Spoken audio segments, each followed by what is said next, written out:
Item చూద్దాం sir. అటు YS వారింట ఆస్తి పంచాయతీ అయితే మధ్యకాలంలో సోషల్ మీడియా వ్యాప్తంగా కూడా విపరీతంగా ట్రోల్ అవుతోంది. అసలు జగన్ షర్మిల ఆస్తుల వివాదంపై విజయమ్మ ఒక కీలకమైన ప్రకటన చేశారు. 2009లో వైఎస్ మరణం వరకు ఉన్న ఆస్తులన్నీ కూడా కుటుంబ ఆస్తులే అని ఒక లేఖ రాశారు విజయమ్మ. ఆస్తుల పంపకం ఎప్పుడూ జరగలేదని, అన్ని ఆస్తులను నలుగురు మనుషులకు సమానంగా పంచాలన్నది వైఎస్ఆర్ అసలు ఉద్దేశమని అన్నారు. దీనికి సంబంధించి ఒక నోటరీని కూడా రిలీజ్ చేశారు. గుట్టుగా ఉన్న ఇంటి పంచాయతీని విజయమ్మ మళ్ళీ ఎందుకు బయటపెట్టారు? నోటరీ చేసి మరీ రిలీజ్ చేయాల్సిన అవసరం ఏంటి? అసలు షర్మిలకు జగన్కు మధ్య విజయమ్మ నలిగిపోతున్నారా? ఇప్పుడు ఈ ప్రశ్నలు అయితే వస్తున్నాయి సార్. సో దీనికి సంబంధించి ఏమంటారు? నలిగిపోవడమే స్పష్టంగా మీకు షర్మిల వైపు ఉన్నానని ప్రకటించేసింది. కోర్టులో సబ్మిట్ చేసి ఫైట్లో కూడా బహిరంగంగా లేఖలు విడుదల చేయడంలో కానీ, ఇప్పుడు నోటరైజ్ చేసిన లేఖ విడుదల చేయడంలో కానీ, సో జగన్ వర్సెస్ షర్మిల ఉన్న ఆస్తి పంచాయతీలో విజయమ్మ క్లియర్గా బిడ్డ వైపు ఉన్నది. సో ఎవరికైనా, ఏ తల్లికైనా కొడుకు బిడ్డల మధ్య పంచాయతీ ఉండి తాను ఒకవైపు ఉండాల్సి వచ్చినా కూడా అది బాధాకరమే కదా. కారణాలు ఏదైనా ఏ మదర్కైనా చాలా ఆవేదనతో కూడింది. ఎందుకంటే ఇదే జగన్ను ప్రజల ముందుకు తీసుకొచ్చి నా కొడుకును రాజశేఖర రెడ్డి బిడ్డను మీ చేతిలో పెడుతున్నాను, మీరే చూసుకోవాలి అని జగన్ కొరకు ఊరూరు తిరిగి ప్రచారం చేసింది తల్లి కదా. సో అందువల్ల సాధారణంగా ఏ తల్లి అయినా ఆ బాధ ఉంటుంది. ఆ మాట కడితే షర్మిలకు కూడా రాజన్న బిడ్డను జగనన్న వదిలిన బాణం అని చెప్పి జగన్మోహన్ రెడ్డి కొరకు పాదయాత్ర 100 కిలోమీటర్ల పాదయాత్ర పంచాయతీ వచ్చినప్పుడు బాధ, ఆత్మీయత, అనుబంధాలు ఇవన్నీ ఏమైనా అనే బాధ, ఆవేదన ఉంటుంది. ఎంత డబ్బులు సంపాదించినా, ఎన్ని పదవులు అలంకరించినా, ఎన్ని ఆస్తులు పోయినా పోయేటప్పుడు అయితే పట్టుకపోము. పోయేటప్పుడు మిగిలేది ఆత్మీయతలు, అనుబంధాలే. ఆత్మీయతలు, అనుబంధాలే కరువైనప్పుడు జీవిత సారమే పోయినట్టుగా భావిస్తారు. అందువల్ల మీరు అన్నట్లు విజయమ్మ నలిగిపోతలేదు, ఖచ్చితంగా నలిగిపోతారు. ఎందుకంటే కుటుంబం రాజకీయంగా భర్త ముఖ్యమంత్రిగా చాలా పేరు తెచ్చుకున్నాడు, కొడుకు ముఖ్యమంత్రిగా 5 ఏళ్ళు ఉన్నాడు. సో ఇలాంటి రాజకీయంగా చాలా ఉన్నత స్థాయికి వచ్చిన తర్వాత ఈ కుటుంబంలో జరిగే పరిణామాలు మనం చాలా ఇబ్బందులకు తెస్తుంది. ఏ మదర్కైనా అది సహజం కదా. సో కానీ మనకు ఈ ఆస్తి పంచాయతీలు, రాజకీయ పంచాయతీలు ఇదేమి కొత్త కాదు. పొలిటికల్ ఫ్యామిలీస్ దేశం అంతటా ఇది ఉంది. కొన్నిసార్లు ఆస్తి పంచాయతీ ముందుకు రాకపోవచ్చు, రాజకీయ పంచాయతీ ముందుకు రావచ్చు.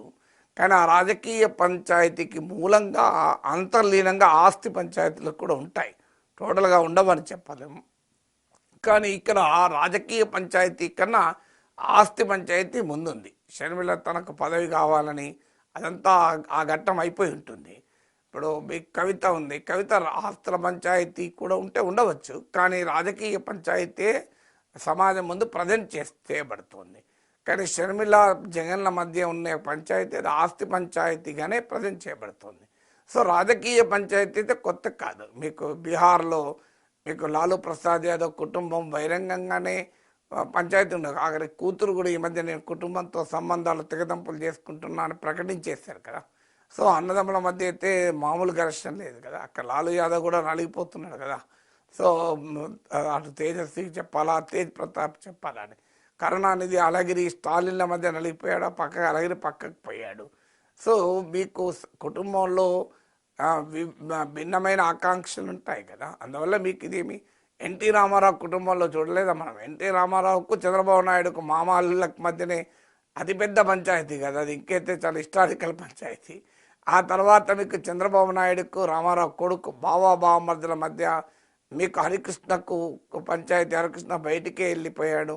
తర్వాత ఇద్దరు అల్లుళ్ళ మధ్య దగ్గుపాటికి చంద్రబాబు నాయుడుకు మధ్య ఘర్షణ ఇప్పటికీ. పురంధేశ్వరి తన తండ్రి పెట్టిన తెలుగుదేశంలో లేదు కదా, కాంగ్రెస్లో ఉండే, తర్వాత బీజేపీలో చేరింది. మధ్యలో వైఎస్ఆర్ కాంగ్రెస్లో కూడా దగ్గుపాటి కుటుంబం వెళ్ళింది కదా.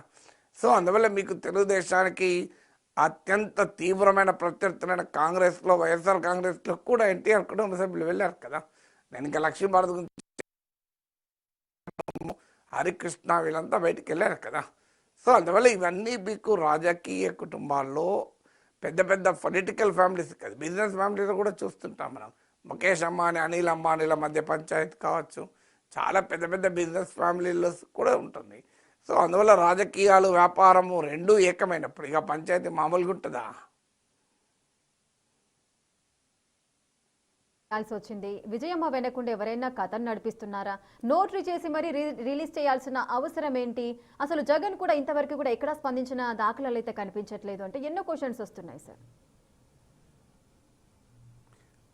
జగన్ స్పందించకపోవచ్చు కానీ జగన్ మీడియా స్పందిస్తున్నారు ఆల్రెడీ.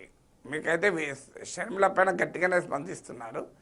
విజయమ్మ విషయంలో అంత గట్టిగా స్పందించాలంటే సెన్సిటివిటీ ఉంటుంది కదా. సో అందువల్ల జగన్ అయితే వ్యూహాత్మకంగా జగన్ కానీ భారతి గారు కానీ ఎక్కడా స్పందించడం లేదు. సో మీకు రాజకీయ కుటుంబాల్లో అంత తొందరగా స్పందించరు కదా. ఎన్టీఆర్ కుటుంబంలో అంత ఇష్యూస్ అయినా కూడా మీకు బహిరంగంగా అందరూ స్పందించలేదు మీరు గమనిస్తే. అందువల్ల ఈ ప్రాబ్లం మీకు అనివార్యంగా ఉంటుంది. పొలిటికల్గా వచ్చే గొడవలు, ఆస్తుల గొడవలలో మీకు ఎవరో వెనకాల ఉండి నడిపిస్తారా అంటే విజయం అంత అమాయకురాలు కాదు కదా. రాజశేఖర రెడ్డి భార్యగా రాజకీయ అనుభవం ఉంది, జగన్మోహన్ రెడ్డి తల్లిగా రాజకీయ అనుభవము. సో అందువల్ల విజయమ్మకి ఏ అనుభవము లేక పూర్తి అమాయకురాలు అనుకుంటే పొరపాటు. సో విజయమ్మను షర్మిలను ఎవరో వెనకాలండి నడిపిస్తారన్నది వైసీపీ వాదన. ఎందుకంటే వాళ్ళు ఎస్టాబ్లిష్ చేయాలనుకునే నరేటివ్ ఏంటంటే దీని వెనకాల చంద్రబాబు నాయుడే ఉన్నాడు అని. ఎందుకంటే ఇది మా తల్లి చెల్లి ఇష్యూ కాదు, నాకు మా తల్లి చెల్లికి కాదు పంచాయతీ, నాకు చంద్రబాబు నాయుడుకి పంచాయతీ. చంద్రబాబు నాయుడు వీళ్ళని ఉపయోగించుకుంటున్న నా మీద, నా దురదృష్టవశాత్తు నా తల్లి చెల్లి అలా ఉపయోగపడుతున్నారు అని ఒక రకంగా తల్లి చెల్లితో పోరాటం అంటే రాజకీయంగా నష్టం కనుక అది చంద్రబాబు నాయుడుతో పోరాటంగా వైసీపీ దాన్ని ప్రజెంట్ చేస్తుంది. కానీ షర్మిల కావచ్చు, విజయమ్మ కావచ్చు, వాళ్ళ వెనకాల ఎవరో ఉండి కీ ఇస్తే నడిచేంత వాళ్ళు కారు. వాళ్ళు సొంతగా నిర్ణయాలు తీసుకోగలుగుతారు, సొంతగా చేయగలుగుతారు కదా. అయితే ఆ ఒకసారి issue Jagan versus Vijayamma, Jagan versus Sharmila అయినాక సో తెలుగుదేశానికి పండుగ కాదా అది, ప్రత్యర్థులు ఉపయోగించుకుంటారు. ఇప్పుడు చంద్రబాబు నాయుడు ఎన్టీ రామారావుల మధ్య ఘర్షణను వైసీపీ ఉపయోగించుకోలేదు. ఇప్పటికీ కూడా ఆ ఎన్టీ రామారావు అప్పుడు చంద్రబాబు నాయుడు విమర్శిస్తూ చేసినటువంటి వీడియోల్ని ఇప్పటికీ కూడా మీకు సాక్షి మీడియాలో ప్రసారం చేయరా? వైసీపీ సోషల్ మీడియాలో సర్క్యులేట్ చేయరా? అంటే తమ ప్రత్యర్థి కుటుంబంలో పంచాయతీలు జరిగినప్పుడు ఖచ్చితంగా ప్రత్యర్థులు వాడుకుంటారు. కానీ మూలము ప్రత్యర్థుల వల్ల అన్నీ అనుకోను. ఇలా పరిణామాలకు సంబంధించినప్పుడు ప్రత్యర్థులు వాడుతుంటారు దాన్ని. సరే ఇప్పుడు